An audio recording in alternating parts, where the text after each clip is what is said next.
বিডিফিউজের বিশেষ বুলেটিনে আপনাদের স্বাগত জানাচ্ছি আমি Susmita Das. Islamic revolutionary guard corps IRGC মঙ্গলবার এক বিবৃতিতে জানিয়েছে যে তারা অপারেশন ট্রু প্রমিস 4-এর ৭৯তম ধাপে অধিকৃত ভূখণ্ড জুড়ে ইসরায়েলি ডিফেন্স ফোর্স আইডিএফ ও ইসরায়েলি গোয়েন্দা সংস্থার সঙ্গে সংশ্লিষ্ট একাধিক লক্ষ্যবস্তুতে ক্ষেপণাস্ত্র ও ড্রোন হামলা চালিয়েছে। আইআরজিসির দাবি, এই দফায় খাইবার শিকান, এমাদ এবং সেজিল ক্ষেপণাস্ত্রের পাশাপাশি এয়ারোস্পেস ফোর্সের আক্রমণাত্মক ড্রোন ব্যবহার করা হয়। সেগুলো ইসরায়েলের বহুস্তরীয় আকাশ প্রতিরক্ষা ভেদ করে উত্তর ও মধ্য তেল আবিবে গোয়েন্দা সংস্থার কথিত নিরাপদ অবস্থান, রামাত গানের সামরিক সহায়তা কেন্দ্র, নেগেভ অঞ্চলের বাণিজ্যিক ও সামরিক অবকাঠামো এবং বীর শেবার দক্ষিণাঞ্চলীয় লজিস্টিক কমান্ডকে লক্ষ্য করে আঘাত হানে। আইআরজিসি বলেছে, হামলার পর বিভিন্ন এলাকায় আগুন ও ধোঁয়ার কুণ্ডলী দেখা যায়, পরে বিপুল সংখ্যক মানুষ আশ্রয় কেন্দ্রে যেতে বাধ্য হয়। আইআরজিসি অভিযোগ করেছে, যুদ্ধ সংক্রান্ত তথ্য ও ক্ষয়ক্ষতির ছবি গোপন করতে ইসরায়েলি সেনা গোয়েন্দা বিভাগ এবং মার্কিন প্রতিরক্ষা কর্তৃপক্ষ তথ্য নিয়ন্ত্রণ করছে। ইরানের খাতাম আল আম্বিয়া কেন্দ্রীয় সদর দপ্তরের commander major general Ali Abdullahi দাবি করেছেন, যুক্তরাষ্ট্র ইরানের সঙ্গে যুদ্ধে কৌশলগতভাবে ব্যর্থ হয়ে এখন সংঘাত থেকে বেরিয়ে আসার পথ খুঁজছে এবং এই উদ্দেশ্যে বিভিন্ন দেশের সহায়তা নেওয়ার চেষ্টা করছে। মঙ্গলবার দেওয়া এক বক্তব্যে তিনি বলেন, ট্রাম্প প্রশাসন ও ইসলামিক রেভলিউশনারি গার্ড কোর আইআরজিসির ভাষ্য অনুযায়ী শত্রুপক্ষ প্রথমে ধারণা করেছিল যে ইরানের সর্বোচ্চ নেতৃত্ব ও সামরিক কমান্ড কাঠামোয় আঘাত হানলে দেশটি অল্প সময়ের মধ্যেই অস্থিতিশীল হয়ে পড়বে। তবে তার দাবি, গত ২৫ দিনে ইরানের সশস্ত্র বাহিনী ও জনগণের প্রতিরোধে সেই পরিকল্পনা ব্যর্থ হয়েছে এবং যুদ্ধক্ষেত্রে যুক্তরাষ্ট্র ও ইসরায়েল প্রত্যাশিত ফল অর্জন করতে পারেনি।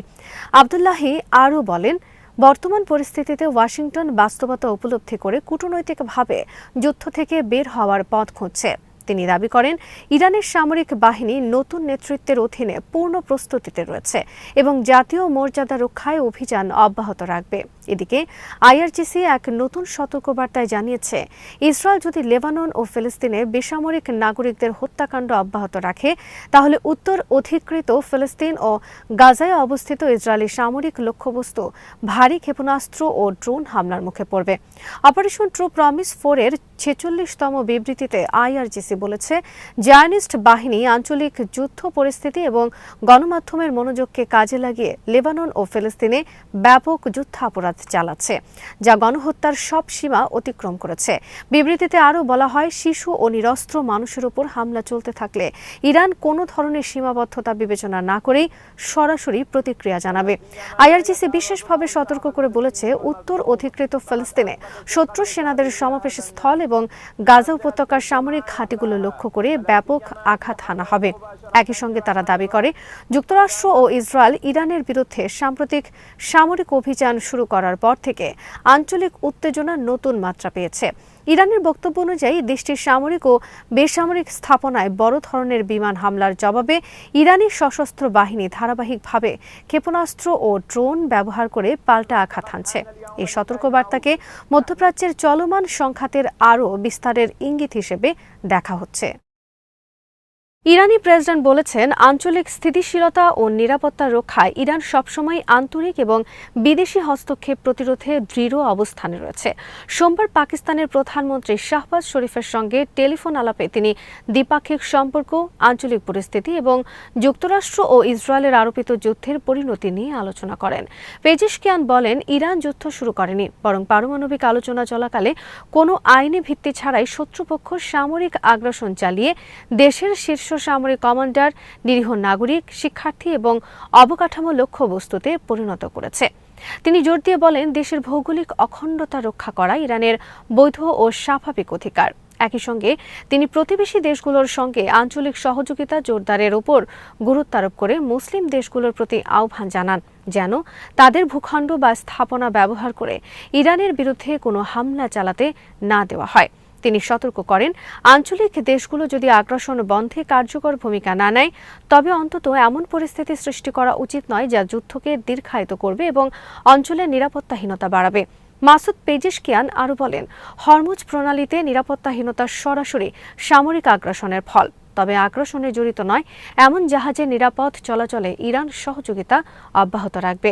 অপরদিকে শাহবাজ শরীফ ঈদ উল ফিতর ও নওরোজ উপলক্ষে শুভেচ্ছা জানিয়ে হতাহতদের ঘটনায় গভীর দুঃখ প্রকাশ করেন এবং বলেন, পাকিস্তান সবসময় ইরানের পাশে রয়েছে এবং থাকবে। মার্কিন প্রেসিডেন্ট ডোনাল্ড ট্রাম্প দাবি করেছেন, ওয়াশিংটন বর্তমানে ইরানের সঙ্গে উচ্চ পর্যায়ের যোগাযোগে রয়েছে। তিনি দাবি করেন, সঠিক ব্যক্তিদের সঙ্গে কথা চলছে এবং তার ভাষায় তেহরান খুব দ্রুত একটি সমঝোতায় পৌঁছাতে চায়। মঙ্গলবার মার্কিন স্বরাষ্ট্র নিরাপত্তা বিভাগের নতুন সচিবের শপথ গ্রহণ অনুষ্ঠানে বক্তব্য দিতে গিয়ে ট্রাম্প বলেন, কেউ জানে না কার সঙ্গে কথা বলতে হয়, কিন্তু আমরা ঠিক সেই লোকদের সঙ্গে কথা বলছি। এবং একই সঙ্গে দাবি করেন, ইরান এতটাই সমঝোতা চায় যে তারা একটি বড় উপহার দিয়েছে, যার আর্থিক মূল্য অত্যন্ত বেশি। তবে তিনি স্পষ্ট করেন, ওই প্রস্তাব পারমাণবিক ইস্যু নয়, বরং তেল ও গ্যাস খাতের সঙ্গে সম্পর্কিত। ট্রাম্প আরও জানান, আলোচনায় মার্কিন ভাইস প্রেসিডেন্ট জেডি ভান্স, পররাষ্ট্রমন্ত্রী মার্কো রুবিও, বিশেষ দূত স্টিভ উইটকফ এবং তার জামাতা জ্যারেড কুশনার যুক্ত আছেন। তিনি দাবি করেন, ইরান এখন যুক্তিসঙ্গত ভাষায় কথা বলছে এবং তেহরান এ কথাও মেনে নিয়েছে যে তারা কখনো পারমাণবিক অস্ত্র তৈরি করবে না, যদিও ইরান আনুষ্ঠানিকভাবে এই দাবির সত্যতা নিশ্চিত করেনি। দেশটি দীর্ঘদিন ধরে বলে আসছে তাদের পারমাণবিক কর্মসূচি কেবল শান্তিপূর্ণ উদ্দেশ্যে পরিচালিত।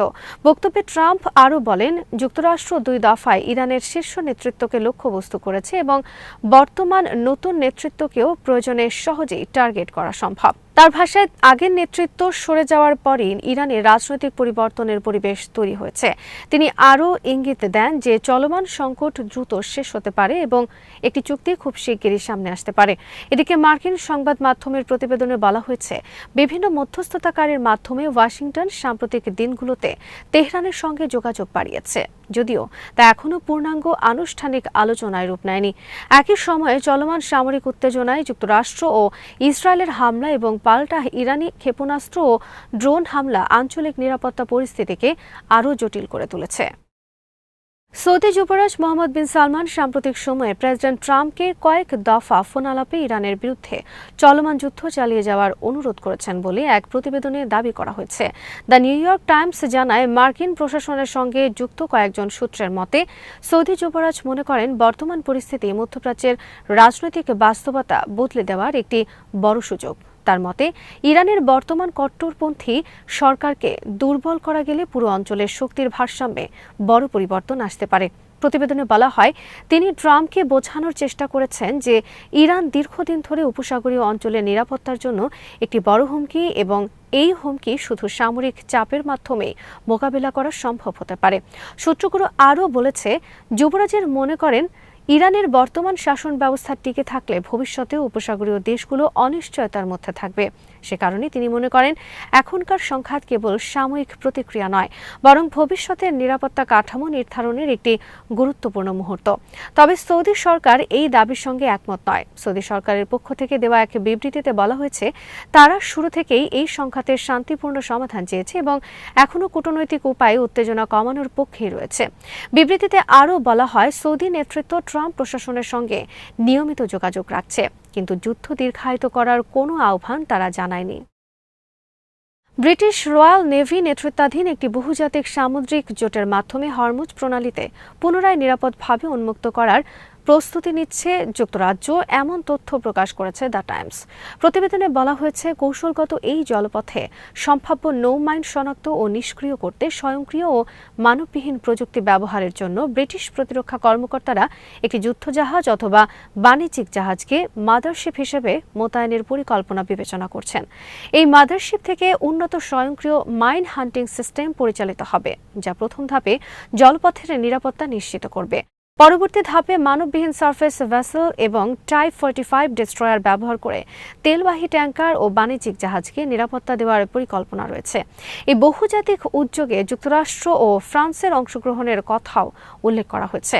ব্রিটিশ এক প্রতিরক্ষা কর্মকর্তা বলেন, স্বয়ংক্রিয় মাইন হান্টিং সক্ষমতা, টাইপ 45 ডেস্ট্রয়ারের শক্তিশালী প্রতিরক্ষা ব্যবস্থা এবং হাইব্রিড নৌকৌশল মিলিয়ে ব্রিটেনের হাতে এমন প্রযুক্তি রয়েছে যা ঝুঁকি কমিয়ে সামুদ্রিক নিরাপত্তা নিশ্চিত করতে পারে।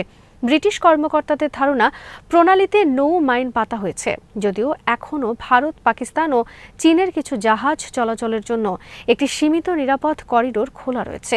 এদিকে খাতাম আল আম্বিয়া হেডকোয়ার্টার্সের মুখপাত্র ইরানের পক্ষ থেকে স্পষ্টভাবে জানিয়েছেন, পারস্য উপসাগরে মাইন পেতে কোনো পরিকল্পনা নেই।